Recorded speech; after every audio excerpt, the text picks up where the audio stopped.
Visitors, those gathered here with us to worship the Lord.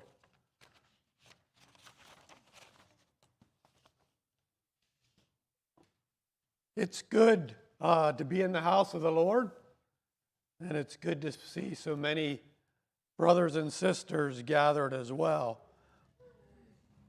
There's something, it might seem to you like not much, but there's something about coming up front here and having a brother pray for you before the message that's special. It really is. It's special that we are looking to the Father for His guidance in the word that is brought and taught. And so I always kind of appreciate that, even though it's just a small gesture. It's meaningful. For a message this morning, I've chosen to preach out of the first chapter of Daniel. The title of my message is Living with Purpose. I've had on my list of things to preach about, probably almost since I've been called, out of the lessons in life out of the book of Daniel. I did actually preach a message out of Daniel, I don't know, years ago here, probably about 2017 out of the second chapter. But we'll see how it goes. I may actually preach a few more messages out of Daniel over the next couple times that I preach, depending how the Lord leads in that. But for today, my message is titled Living with Purpose, and it's looking at a very familiar story from Daniel. When you get up every morning, what do you think about? Do you think about living that day with purpose? And if you do, what is that purpose? We hear many, many times this phrase that is used early on in the book of Daniel, that Daniel purposed in his heart. We've heard that over and over again. The question that is unanswered, though, is this: did Daniel purpose in his heart every day of his life? When he woke up every morning, did he wake up purposing in his heart? Or did it change when he was taken into captivity? And I don't know the answer to that question. I don't know that it's that important in relating to how it relates to Daniel. What I'd like to challenge myself with is that I would every day purpose in my heart to live as unto the Lord, which is really why we lift that up about Daniel, because he purposed to live for the Lord. And we lift that up out of this text. I'm going to tell you a little story about Liberty Savard, who is a woman Christian author. And incidentally, I believe she passed away in February of this year. But she's written a number of books about Christian life. But in her book, Breaking the Power, she says this: I was pretty rough in my youth, but when I became a Christian, God transformed me and gave me a ministry. She goes on to say, so I was excited to give my parents a 50th anniversary party because it would be an opportunity to show my family and friends how God had changed me and made me into an amazing woman of God.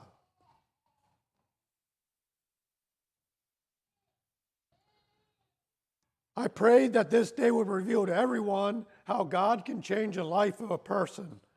Although I lived over an hour away from the venue, I got ready in plenty of time. One last spray of hair on my hair and I'd be ready to go. However, I accidentally grabbed the bug spray instead of the hairspray. I hopped back in the shower, and now I was out of time to do my hair. So I quickly got in the car with my overnight bag and headed off to the party. But it wasn't long before my car began to overheat. And so I turned off the air conditioning. I still had a problem. The car still wouldn't cooperate. She goes on to say, after adding out transmission fluid multiple times, she just arrived at the party just in time. Thinking that I had enough time to fix my hair and then conduct the party. Well, what had happened on the way there, because she had the air conditioning turned off, her bottle of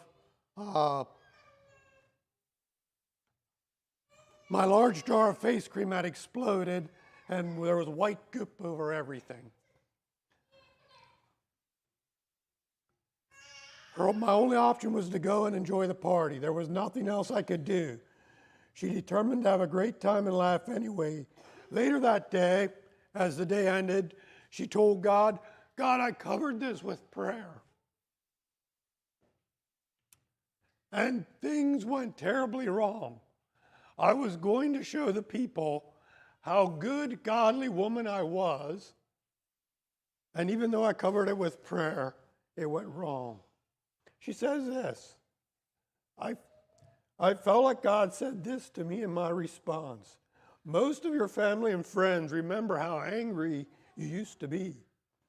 They may never hear your testimony, but they saw living proof today of my power to change a life by the way you handled the situation with humor and grace.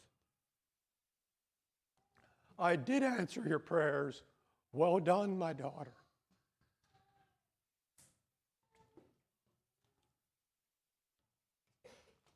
I think a lot of us have been there. We know what it's like to think that we're going to show and exemplify God, and it's not wrong that we pray about it. In fact, we should. But sometimes God's plan is a little different than our plan. And it's very true how it ended. At least I've experienced that sometimes God chooses the difficult things to show up and show himself strong through us, possibly even at our expense. Not unlike he did many, many times in Daniel's life. Daniel chapter 1, verse 1. In the 3rd year of the reign of Jehoiakim, king of Judah, came Nebuchadnezzar, king of Babylon, unto Jerusalem, and he besieged it.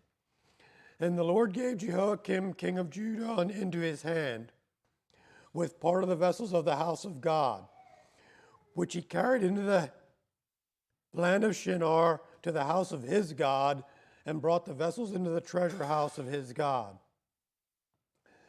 And the king, Nebuchadnezzar, spake unto Ashpenaz, the master of his eunuchs, that he should bring certain of the children of Israel, of the king's seed and of his princes, children in whom was no blemish, but well favored and skillful in all the wisdom and cunning, in knowledge and in understanding of science, and such as had ability in them to stand in the king's palace, whom they might teach the learning and the tongue of the Chaldeans. Whatever good in life Daniel had experienced up until they were carried away, he probably thought was now at an end. I honestly don't know. History don't tell us what his life was actually like, even though he was living in a time when Judah was in the decline because of their sin. Judah was declining, and God was going to judge them. There were multiple carryings away. It's commonly thought that This was probably one of the first of them. And the point is this, that we shouldn't miss, that probably he was about all of the youth that were carried away. Daniel, Shadrach, Meshach, and Abednego were all probably about 15 to 20 years old. They were teenagers. We know that they excelled. They were smart. They learned easy. They were part of nobility. In other words, they were choice or favored people. And that's why they were chosen. I don't know, it doesn't say whether Daniel expected to be taken off the prison or whether he expected what happened. I doubt that he knew till it actually happened. I doubt that he knew what the intent was, what Nebuchadnezzar's intent was, until it actually happened. They probably thought it was going to get worse. What really happened, it got better. Their life actually probably got better, with the exception of the fact that they weren't with their friends and their family, and they may never see them again. But as it turned out, their life probably got better. Verse 5, and the king appointed them a daily provision of the king's meat and of the wine which he drank. So nourishing them 3 years, that at the end thereof they might stand before the king. Now among these were the children of Judah, Daniel, Hanani, Mishael, and Azariah, unto whom the prince of the eunuchs gave names, for he gave unto Daniel the name of Belteshazzar, and to Hananiah of Shadrach, and of Mishael of Meshach, and of Azariah Abednego.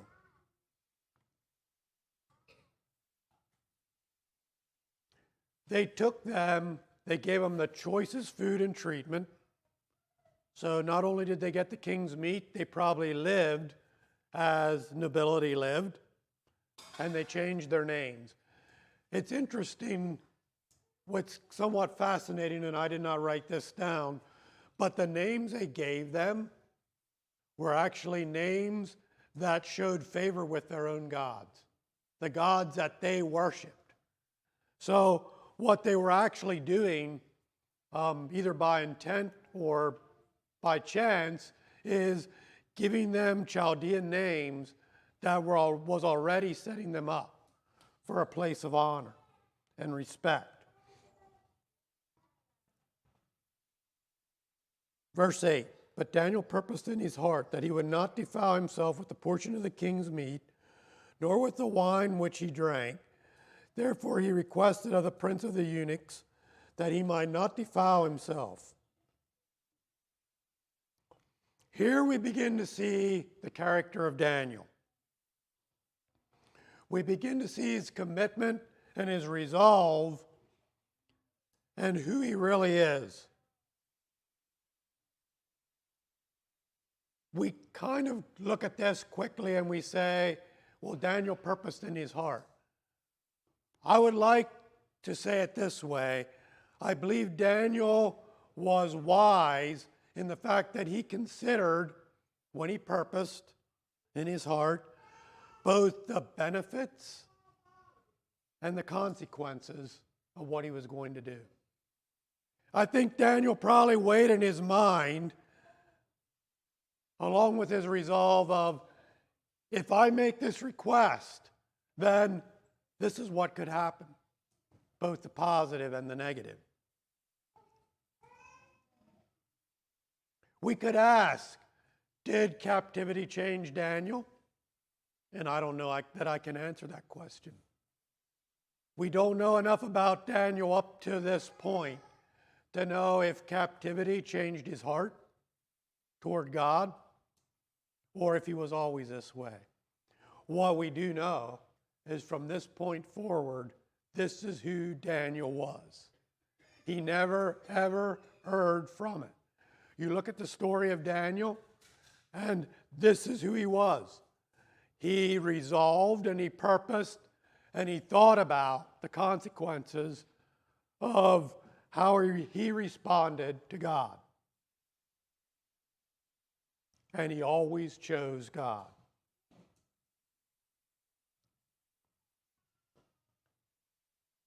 Just a little different thought here, or an observation, is that he purposed not to do something that would cause God to look at him with disfavor, as soiled or uncommitted. And if you put yourself in his situation, it don't look so much like a Bible story. Or maybe you're way different than I am. But we see here a young man who's thrown in a situation that he has no control over. He's asked to do things that he knows he shouldn't do, and yet he's a captive. And it would be very easy in that situation to say, well, I have no choice. If I don't do this, the king will kill me. I don't really have a choice in this. I'm a captive.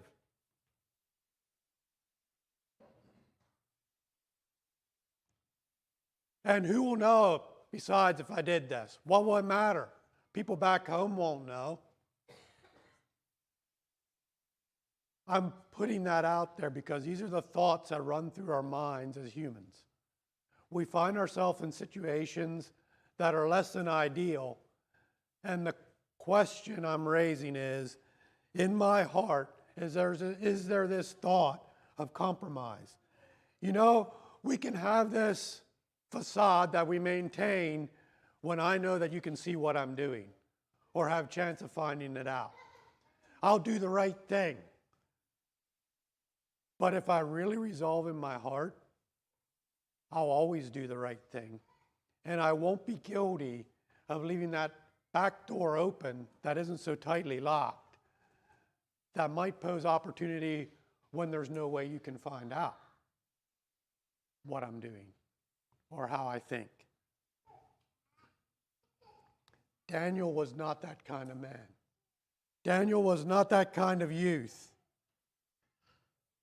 He resolved to do what God asked him to do, and in no way appear in God's eyes as contaminated or uncommitted.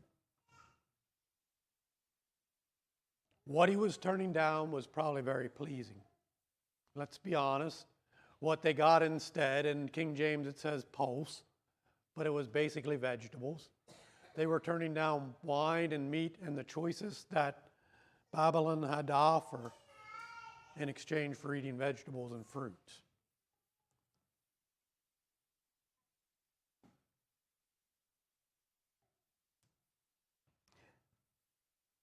Now God brought Daniel in favor and tender love with the prince of the eunuchs. And the prince of the eunuchs said unto Daniel, I fear my lord the king, who hath appointed your meat and your drink. For why should he see your faces worse, liking than the children which are of your sort? Or why should he see you looking worse in the way your faces look than the rest of those that we brought from Judah? Then shall ye make me endanger my head to the king, or you may cost me my life. Then said Daniel to Belshazzar, whom the prince of the eunuchs had set over Daniel, Hananiah, and Mishael, and Azariah, prove thy servants, I beseech thee, 10 days, and let them give us pulse to eat and water to drink. Okay, this can be a little confusing in the King James Version. The steward or the chief over all the captives is the first person that Daniel approached. And he's the one that said, and it points out that Daniel had an exceptional relationship with him, and God favored that relationship. But he's the one that said, no, I can't do this because it could cost me my life. I hear you, and I like you, and I'd like to do it, but I can't do it. Going back to the thought I put out to you a little earlier, in that this would be a convenient time just to say, hey, I tried, it don't matter, there's nothing I can do about it. I'll just eat the king's food. This would be a very convenient time to do that. I tried, God, but that wasn't Daniel. So Daniel approached the guard, the one who basically lived with them, with the very same request. And he said, oh, by the way, could we just try it for 10 days? And we know what happened. The guard was okay with that.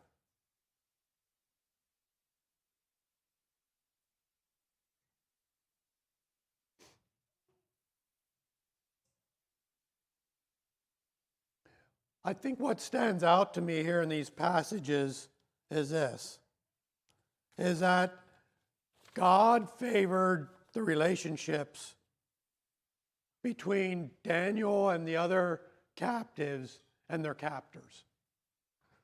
There was something here in that predisposed the captors to love these captives. And that's exactly what it says in verse 9.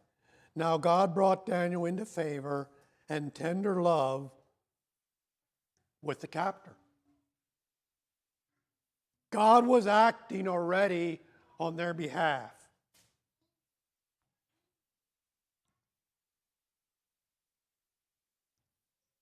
I also want to point out that first, it was Daniel's faithfulness that caused God to act on his behalf.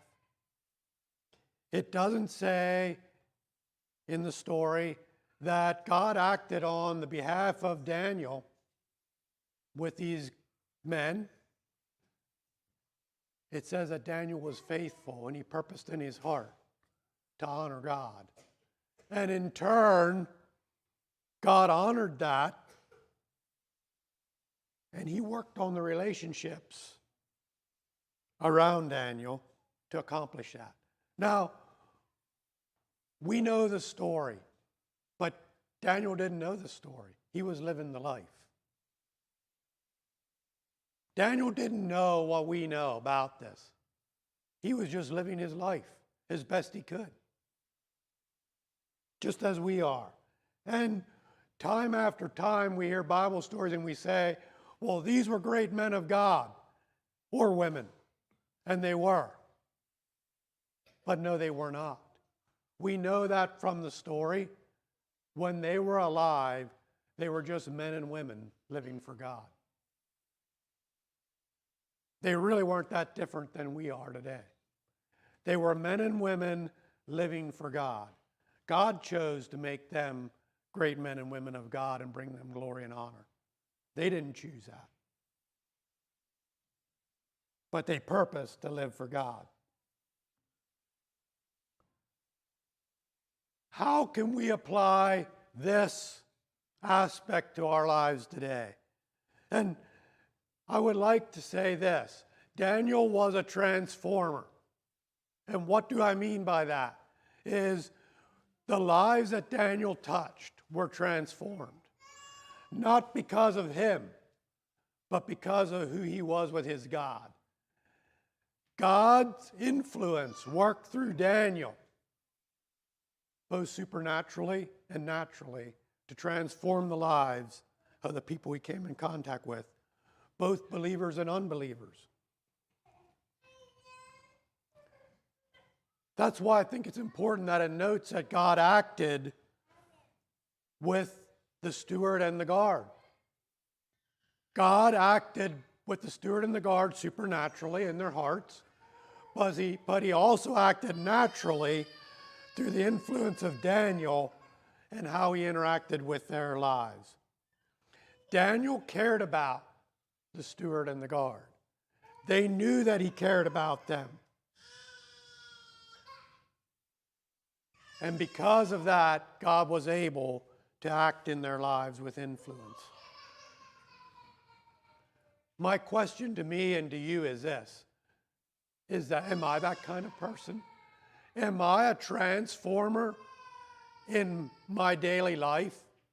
That I live for God to the point that God can use his influence through me, naturally through me and through you, to change people's lives and to transform what happens.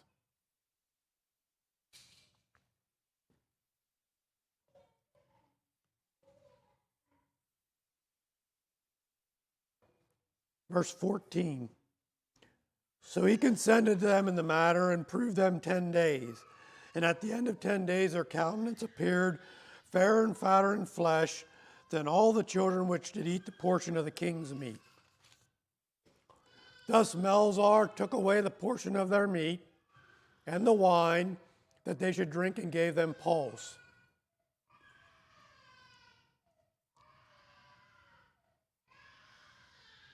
They passed the test. Even though the guard was probably apprehensive, he was probably delighted. And I would like to say this. I strongly suspect that the guard and the steward never looked at these men the same again, because what happened was not what they expected. And ever after this, they probably looked at them quite different than they did before. I don't believe Daniel knew the outcome from the beginning any more than we do, but he was willing to trust God to work his way if he so chose. He was resolved to give God the opportunity to be God and to work out his plan if that was his choice, without reservation or doubt on his part. And that is what sets him apart as a great man of God. He would do everything he could do to give God the opportunity to do what God wanted to do. How is it in our lives? How is it in our lives when it comes to that? How is it in our lives when people look at us? Do they see something different? Do they see something that inspires them to look toward God, as I'm sure these men did? Verse 17, as for these 4 children, God gave them knowledge and skill in all learning and wisdom, and Daniel had understanding in all visions and dreams. Now at the end of the days, the king said, Now at the end of the days that the king had said he should bring them into them, the prince of the eunuchs brought them before Nebuchadnezzar. And the king communed with them, and among them was all found none like Daniel, Hananiah, Mishael, and Azariah. Therefore stood they before the king. And in all matters of wisdom and understanding the king inquired of them. He found them 10 times better than all the magicians and the astrologers that were in his realm. And Daniel continued even into the first year of King Cyrus.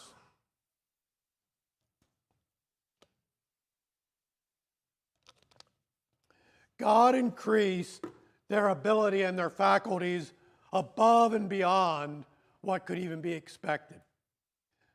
The point that is made that they were 10 times sharper, I'm going to use that word, than anybody else in the whole realm, is the point of God proving that he is God.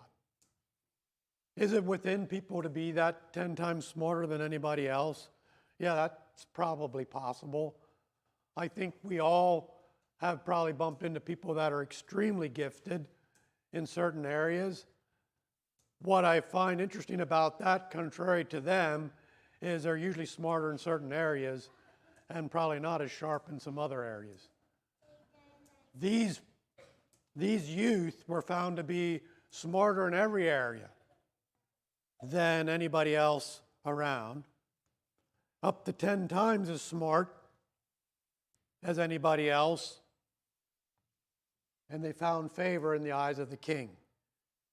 I believe along with their smartness, and here I'm inferring some things because it doesn't say that, but I don't think it's too much of a stretch.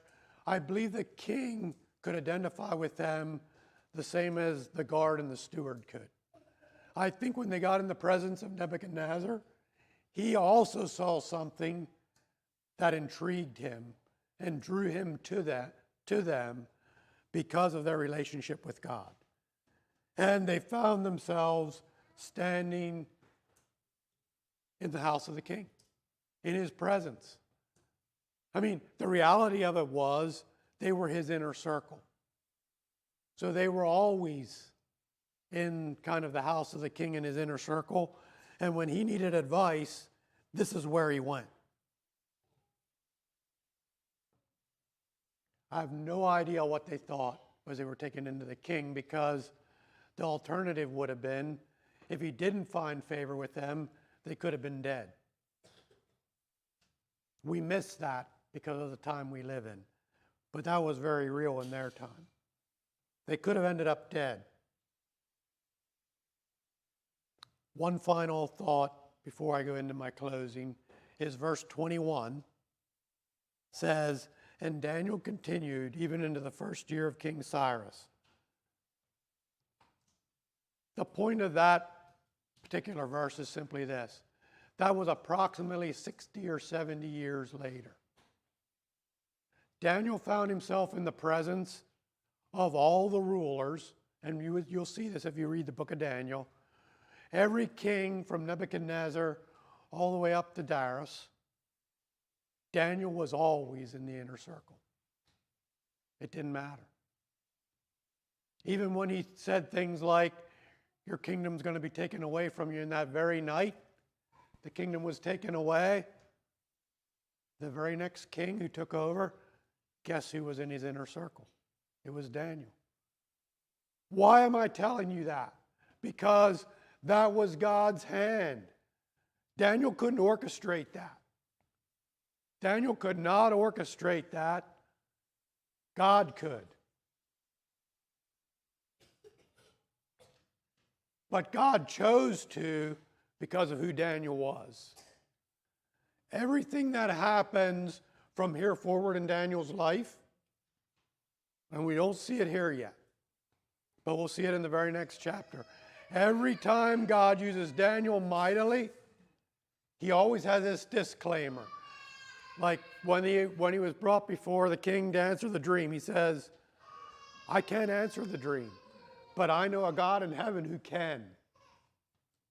There was always this disclaimer about Daniel, that I serve a God who can. And we see it right here in the very beginning when he resolved not to defile himself with the king's meat.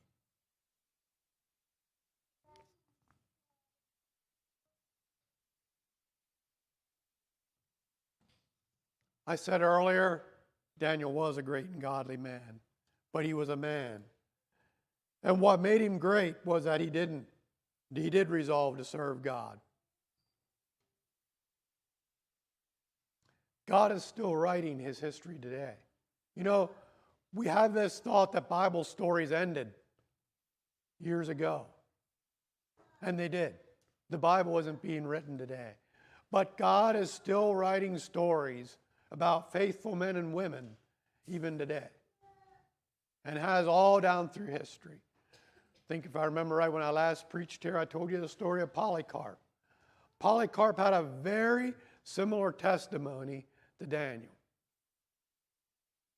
His concern was, why should I discredit God when he has done nothing but good for me? God is still writing that story in our hearts and lives today. He's still looking for men and women who get up in the morning with a purpose to serve him and put his kingdom first. And like I said earlier, Daniel or anyone else I mentioned was human just as we are. He could not see the end from the beginning. He just faithfully lived his life to the best of his ability, trusting God to do the rest. And when we do that, brothers and sisters, we give God opportunity. If we'll trust God to do what we can't do, we'll give him opportunity to do the supernatural.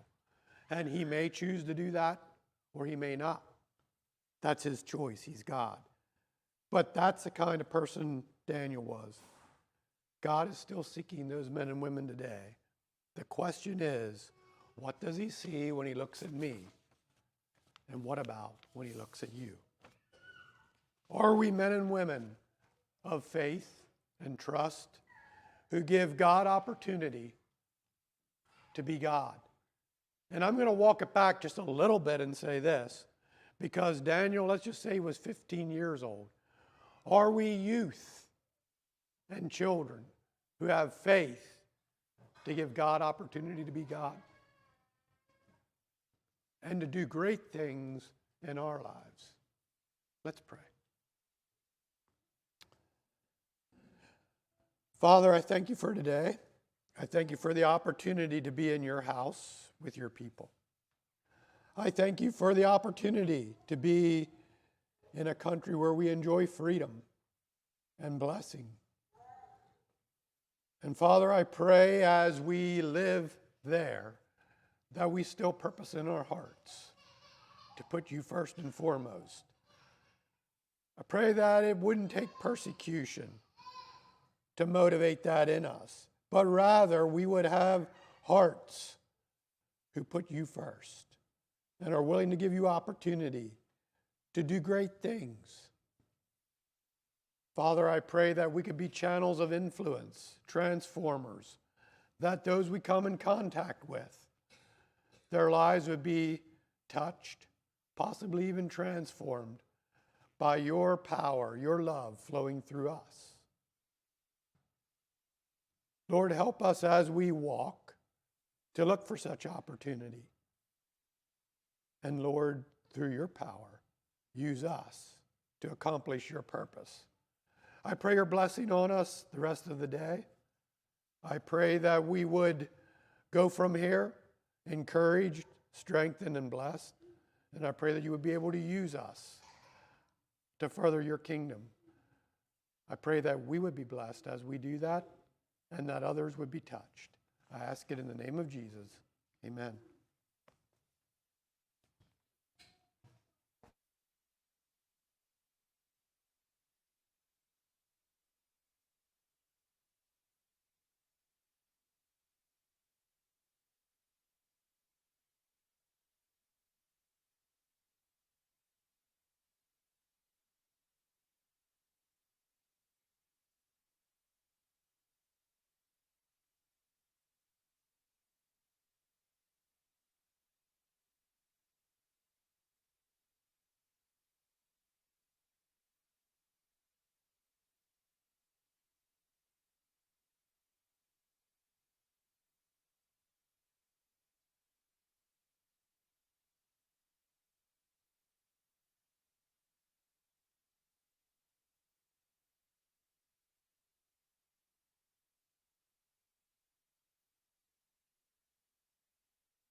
Have you purposed in your heart to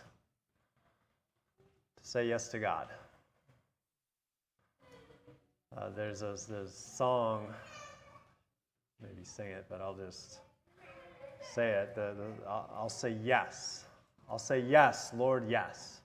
To your will, to your way. I'll say yes, Lord, yes. I'll trust you and obey when your Spirit speaks to me with my whole heart.